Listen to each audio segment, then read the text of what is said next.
Muy buen día, mi nombre es Gerardo Pantoja y estoy haciendo una investigación sobre el SARS-CoV-2, conocido como COVID-19, para la materia de genética médica de la Escuela de Ciencias de la Salud con la docente Raquel Muñiz.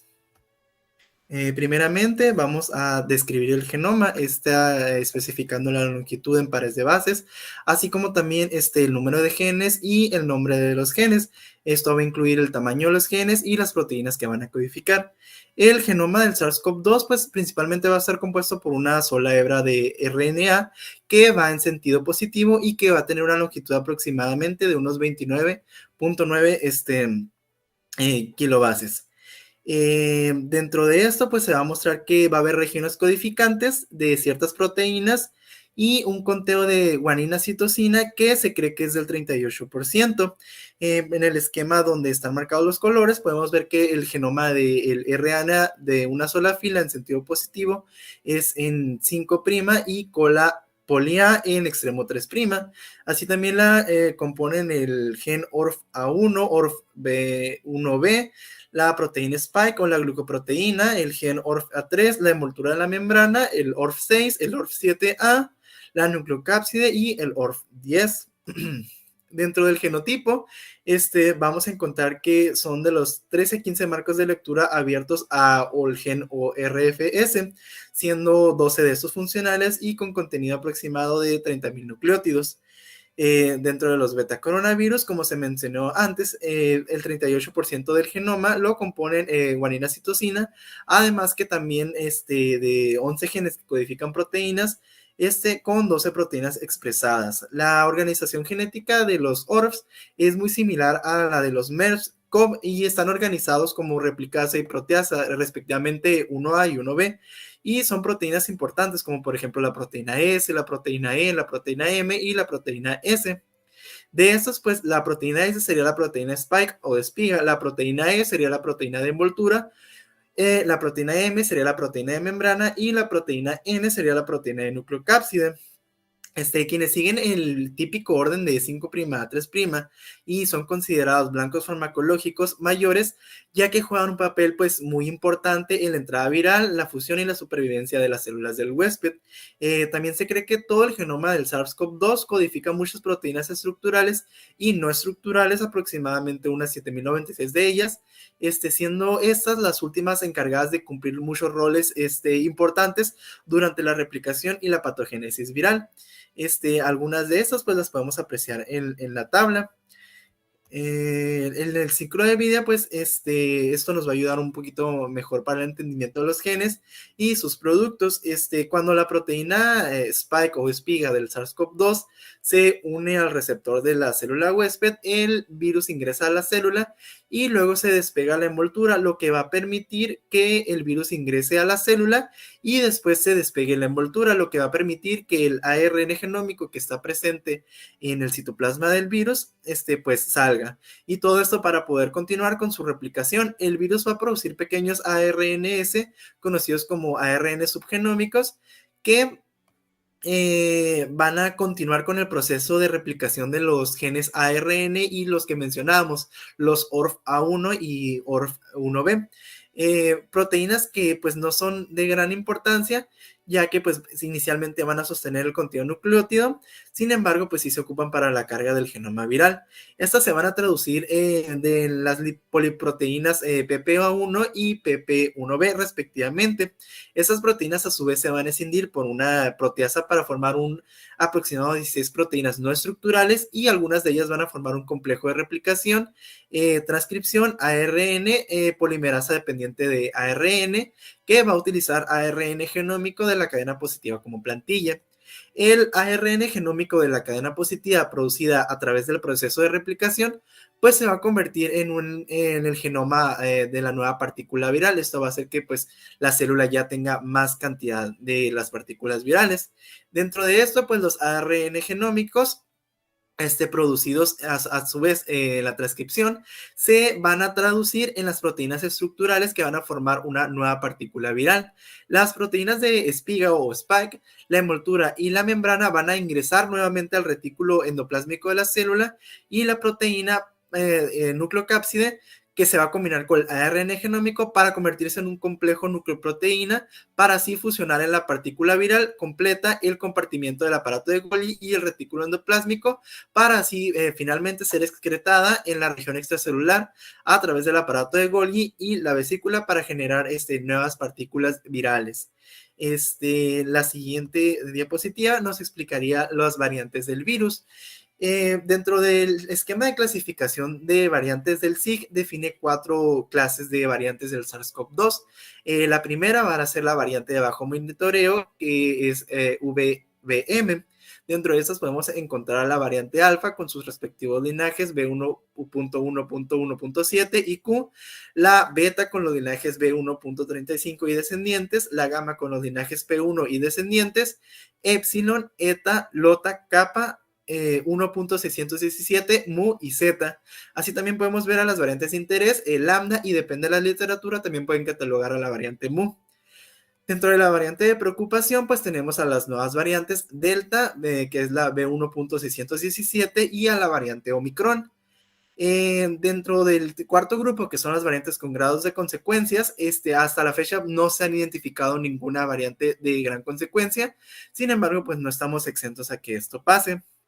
Dentro del número y tipo de mutaciones, la variante del linaje B1.1, o sea, la alfa, esta fue identificada en el Reino Unido, muestra 9 cambios y deleciones, así como sustituciones en la proteína S en comparación con la secuencia original, así como también la variante B1.351 o beta, descubierta en Sudáfrica el mismo mes, va a presentar 10 cambios. La variante P1 o gamma, procedente de Manaus, Brasil, esta fue identificada en diciembre de 2020 y va a mostrar 12 cambios.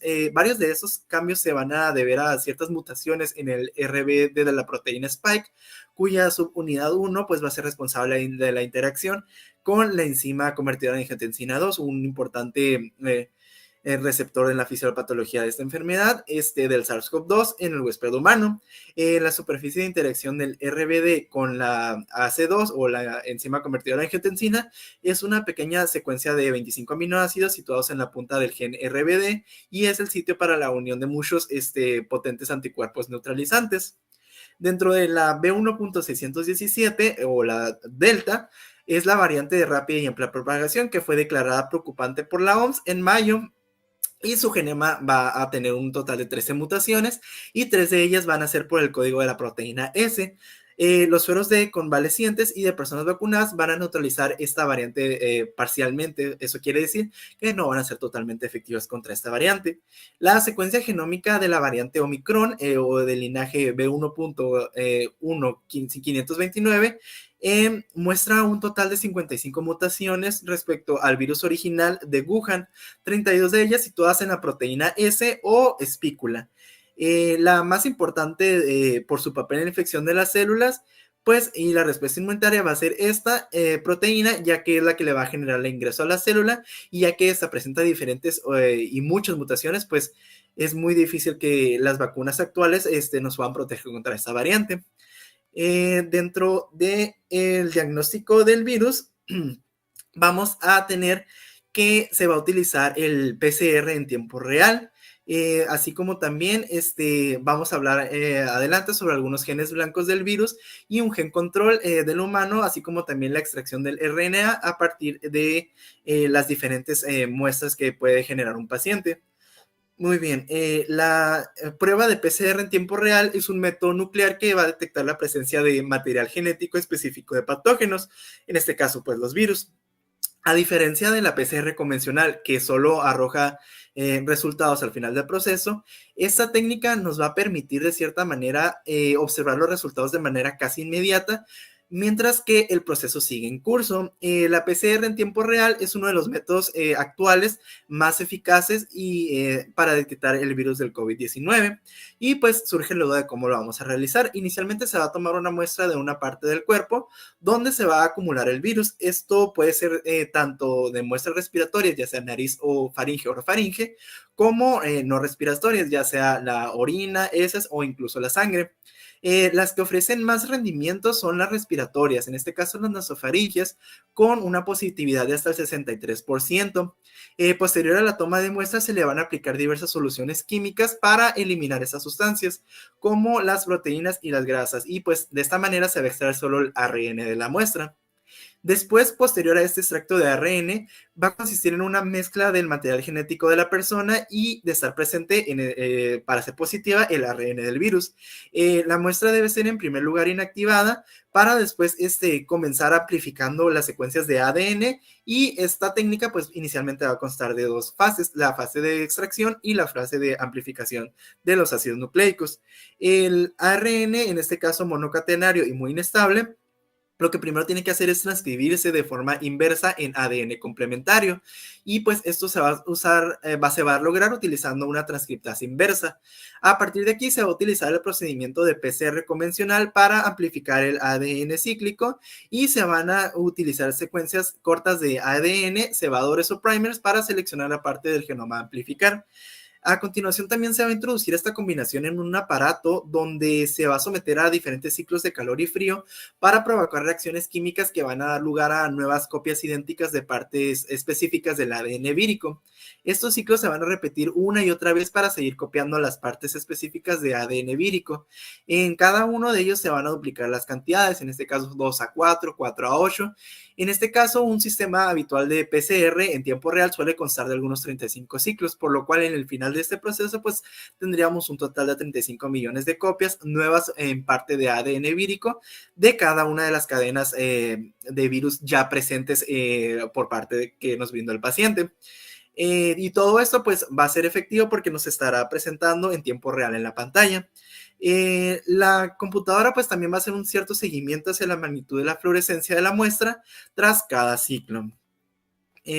Los genes diana más usados para la detección del SARS-CoV-2 son el gen E, que es el gen blanco recomendado por la OMS como screening de primera línea, y el gen RDRP para estudio de conformación, que sería el control del humano, y el gen N para estudio adicional de confirmación. Otro gen ya me he mencionado que podemos usar es el ORF1b. Y pues para el diagnóstico de confirmación en ciertas zonas de sin circulación de COVID, se necesita la posibilidad frente a dos genes distintos de COVID, ya sea cualquiera de los dos que hemos mencionado, o una positividad frente a un betacoronavirus. En zonas de transmisión comunitaria como alguna ciudad, se considera suficiente con solo un gen positivo a esto. Dentro de la evolución del virus, en el análisis filogenético, vamos a tener que no está muy claro el origen del virus. Simplemente se ha propuesto un posible salto interespecies desde los murciélagos o desde el pangolín, como hospederos naturales de la cepa original. Igualmente también se han identificado a la enzima convertidora en angiotensina como el receptor que emplea el SARS-CoV-2 para infectar las células humanas, lo que ya se había reportado en algunos SARS-CoV pasados del año 2002 y el coronavirus NL63. La enzima convertidora de angiotensina 2 puede ser un factor muy importante en la patogenia y la infección, al tiempo que la mejor comprensión de su interacción con las proteínas de la envoltura viral podría aportar cierto desarrollo a terapias o vacunas específicas para esta enfermedad. Recientemente también se han dilucidado los aminoácidos de la enzima convertida en angiotensina 2 que van a interactuar con el dominio de unión al receptor de la glicoproteína Spike de SARS-CoV-2. Tales residuos pueden ser GLN24, ASP30, IS34, tirosina 41, MET82, lisina 353 y arginina 357. Esto también va a tener un sitio de glucosilación en el ASN90, y esa modificación podría limitar hasta cierta manera la inefectividad del virus del 2002. Y pues cómo se va a realizar este análisis filogenético a partir de una secuencia de consenso de enzima convertidora de angiotensina humana obtenida de una base de datos. Se pueden realizar alineaciones con múltiples proteínas homólogas de 3 grupos de especies vertebrados, en este caso los murciélagos, los primates no humanos y otros vertebrados superiores. Y para ello se empleó diversas herramientas que con sus parámetros preestablecidos por defecto se pueden obtener árboles filogenéticos creados por un algoritmo. En este caso, los potenciales a evaluar sería el murciélago, que habita en Asia, África o América, en este caso Myotus lucifugus, Rhinolopus cynicus, Rhinolopus ferrominicum y algunos primates no humanos, y en este caso podrían ser algunos distribuidos en los diferentes continentes, como por ejemplo el orangután, el gibón, 3 especies de macacos, o algunas otras especies, como por ejemplo Rhinopithecus rexelánea, Popio anubes y Mandrillus. Dentro de las categorías de otros vertebrados podemos encontrar el ratón, la rata, la civeta, el gato, la vaca, el caballo o el perro. Para hablar de la genética poblacional, tenemos que saber que a finales del 2019, una serie de casos de neumonía muy diferentes a lo ya visto hasta este momento se originaron, y esto inicialmente fue identificado en la ciudad de Wuhan, China. La presentación clínica de estos casos era parecida a la de una neumonía de tipo viral, con fiebre, tos seca y una clínica de estos casos muy parecida a lo ya visto en los virus. Así también se miraron imágenes radiológicas incompatibles con las causadas por una bacteria. El surgimiento de estos casos levantó algunas sospechas, sobre todo después de que varios de los pacientes que presentaban este cuadro clínico referían haber tenido un paciente de trabajar como distribuidores en mercados de mariscos o en contacto con animales silvestres. Debido al surgimiento de este brote, la autoridad sanitaria de China alertó a la Organización Mundial de la Salud el 31 de diciembre de 2019 sobre la aparición de casos de neumonía típica de origen desconocido que padecían de esta neumonía, y pues para esto se les tomó muestras de sangre y heces que fueron analizadas a través de la reacción en cadena de la polimerasa en tiempo real, PCR, de la que habíamos hablado, en el cual se identificó un nuevo coronavirus que fue aislado en 41 pacientes. En ese momento, este nuevo coronavirus se llamó 2019 nCoV o 2019 Novel Coronavirus, y fue identificado por las autoridades chinas como el agente causal de estos casos de neumonía típica. Los coronavirus son un grupo amplio de virus envueltos de material genético de tipo ARN que ya hemos visto suficiente en la patología. Para esto, pues diferentes tipos de variantes son las que han salido, y dentro de estas pues han surgido algunas clades, que este es un término para un grupo de organismos que se originan en un antepasado común. Usando la filogenia de esto, en la historia se puede generar diferentes variantes, y es así como tenemos en primera instancia a la variante alfa, que esta variante se descubrió en Reino Unido el septiembre del 2020. Esto afectó en gran medida a países europeos, pero se extendió también a países de América, excepto algunos países de Latinoamérica. Sin embargo, los países de Norteamérica sí sufrieron una gran devastación en parte de la unidad sanitaria por parte de este virus. Dentro de estas, pues predominó el 41% sobre otras variantes durante los meses de marzo a mayo del 2020, y a la fecha del 6 de septiembre de 2021 se tiene una frecuencia con un predominio menor del 1% ante otras variantes, que pues ya veremos a continuación. Dentro de la variante beta, esta variante se descubrió en Sudáfrica en mayo del 2020 y afectó inicialmente a los países de África, aproximadamente a algunos de ellos, pues ya sea Tunisia, República Democrática del Congo, Sudán del Sur, Somalia, etcétera, pero también fue ubicada en Estados Unidos, siendo el único país de América con infecciones destacables. En Asia también solamente 5 países tuvieron infecciones importantes, como China, Filipinas, Pakistán, Turquía, pero de eso no pasó.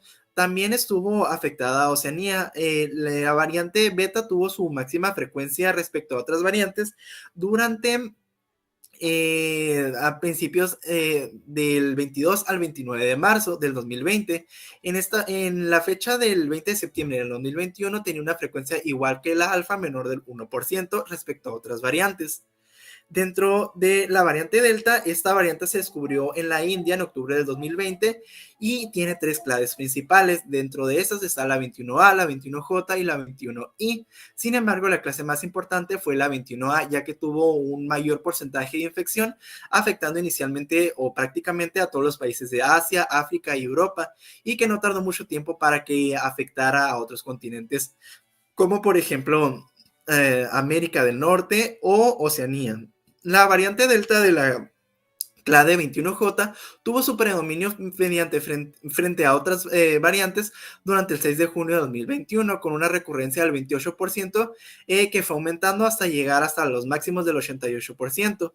El porcentaje de frecuencia de la variante Delta solo disminuyó el 1% al 29 de noviembre del 2021, y esto significa que sigue manteniéndose como la variante dominante a nivel mundial. La variante Mu, esta variante se descubrió en Colombia en enero del 2021 y afectó principalmente países de América del Sur, como por ejemplo Venezuela, Chile o Ecuador, y también se reportaron algunos casos de infecciones importantes en Estados Unidos. Los demás continentes no fueron afectados por esta variante y no tuvo mucho potencial transmisible a nivel mundial. A la fecha del 23 de mayo hasta el julio del 2021 tuvo una frecuencia del 2%. A la fecha del 23 de octubre tiene una frecuencia de menor al 1%. Esta variante dejó de ser tan relevante, sobre todo porque afectó simplemente Sudamérica. Dentro de la variante Omicron, esta variante se descubrió en octubre noviembre del 2021 en Sudáfrica, aunque también se ha podido ver en otros países, como por ejemplo Estados Unidos, o como acaban de anunciar las autoridades sanitarias de México, pues también aquí. Lo preocupante de esta variante es que con tan solo menos de 2 meses ya existe una infección en el continente europeo, asiático y africano, así como también americano, con una leve cantidad de infecciones en el continente de Oceanía. El 9 de noviembre de 2021 se identificaron 5 países de Europa con infecciones importantes, siendo este el continente con mayor número de países afectados. A la fecha del 29 de noviembre del 2021, que fue la última fecha de la actualización para estas frecuencias de datos por infección de COVID, la variante Omicron tuvo un 4% de infección con la comparación de otras variantes, y esto es por su puntaje más alto. Se va a considerar que va a ser una de las que va a tener un mayor porcentaje en cuanto a transmisión.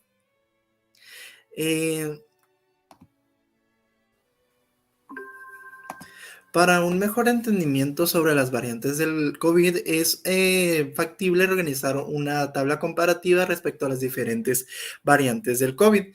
En este caso, en función de la nomenclatura, el linaje, el número y tipo de mutaciones y la fecha de identificación y designación de cada una, así como también el país de origen y la susceptibilidad de las vacunas. En este caso, la tasa de transmisión y la severidad de la infección. Empezando con la variante alfa, de nomenclatura alfa, el de linaje B1.1.7, tiene un número total de mutaciones de 69 y con una fecha de identificación de asignación en septiembre de 2020 al 18 de diciembre de 2020, siendo ese el país de origen, el Reino Unido, y una efectividad contra la infección por SARS-CoV-2 del 78 al 95%. La tasa de transmisión de esta variante ha sido asociada a una mayor tasa de transmisión dentro del 30 al 90%, más que las variantes de primera línea. Y la severidad de infección de esta variante se ha asociado con un mayor riesgo de hospitalización, así como también un mayor ingreso a unidades de cuidados intensivos, con un aumento de la mortalidad en un 61 a 64% en el Reino Unido. La variante beta, de nomenclatura beta y de linaje Pango B1.351, presenta un número de mutaciones de picos clave de 80 a D1, 225, 241, etcétera. La fecha de asignación es de mayo de 2020 a 18 de diciembre de 2020. El país de origen es Sudáfrica y tiene una susceptibilidad con una efectividad de la infección por SARS-CoV-2 del 75 al 96%, con una efectividad contra hospitalización y muerte por COVID del 95%. Dentro de la tasa de transmisión tenemos una evidencia de una mayor transmisión por la capacidad de evasión de la respuesta inmune, como se observa potencialmente para la variante B1.351. Para los casos, observamos una probabilidad de hospitalización mayor para los grupos de etarios de 40 a 59 años y de 60 a 70 años. El ingreso en la UCI fue significativamente más prolongado en esta variante que dentro de los grupos etarios de 40 a 59 años. Dentro de la variante Delta, con una nomenclatura Delta y un linaje Pango B1.617.2, tenemos un número y tipo de mutaciones que es de sustituciones de proteínas de pico, con una fecha de asignación de octubre de 2020 a 11 de mayo de 2020. El país de origen es en la India. Y tenemos a que la susceptibilidad a las vacunas, pues en los ensayos frente a diferentes variantes, mostró una disminución de la neutralización del 2.5 a 11.3 veces respecto al linaje B o para sueros covalescientes de la primera ola. Dentro de esas, pues también mostramos diferentes convalecientes respecto a vacunas, como por ejemplo la Sputnik, la Pfizer, la Moderna o una efectividad vacunal de los estudios respecto a otro tipo de vacunas. Dentro de la tasa de transmisión, la variante Delta está asociada con una mayor transmisión que los linajes de la primera ola y mayor transmisión en cuanto a otras variantes. La variante Delta es la más contagiosa y casi 2 veces más contagiosa que otras variantes anteriores. Dentro de la severidad de la infección tenemos que los primeros datos sobre la gravedad clínica en Reino Unido arrojan que ha habido un aumento en la hospitalización con un estudio llevado en Escocia que estimó que un riesgo había 1.85 veces mayor de entrar a cuidados intensivos para los primeros casos variantes de Delta.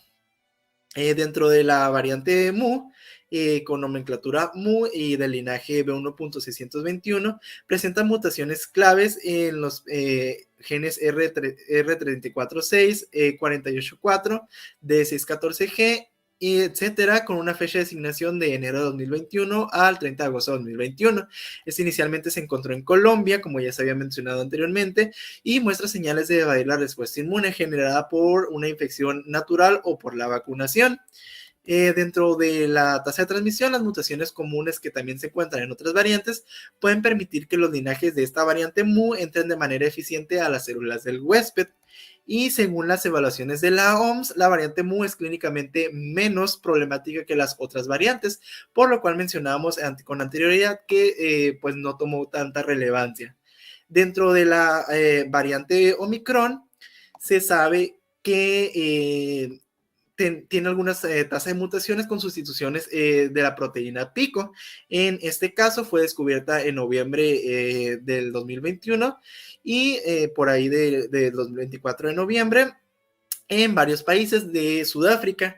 En este caso tiene una efectividad de las vacunas, no presenta una efectividad de las vacunas, sin embargo se está trabajando con eso, ya que como se mencionaba anteriormente, la tasa de vacunación pues no le favorece a esta variante, ya que las características genéticas de la variante hacen que sea...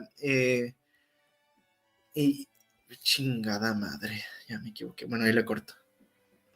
Dentro de la variante Omicron, presentamos que el linaje es B1.1.525 con algunas sustituciones de la proteína pico y fue descubierta en noviembre del 2021 en Sudáfrica. Dentro de la efectividad de las vacunas, la OMS está trabajando con socios técnicos para comprender el impacto potencial que tendrá en las vacunas. Sin embargo, las vacunas siguen siendo fundamentales para reducir las enfermedades graves y la muerte.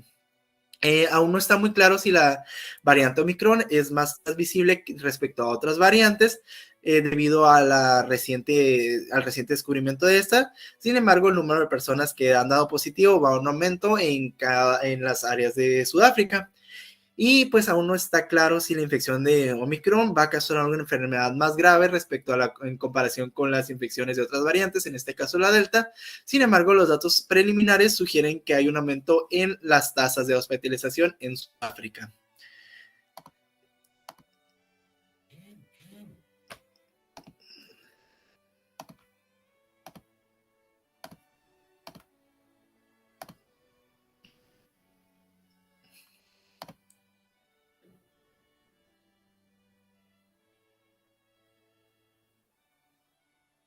Muy bien, ahora siguiendo con la variante Omicron. Esta variante presenta un linaje del B1.1.525 con sus decisiones de proteína de pico y fue recientemente descubierta en noviembre del 2021 en varios países de Sudáfrica.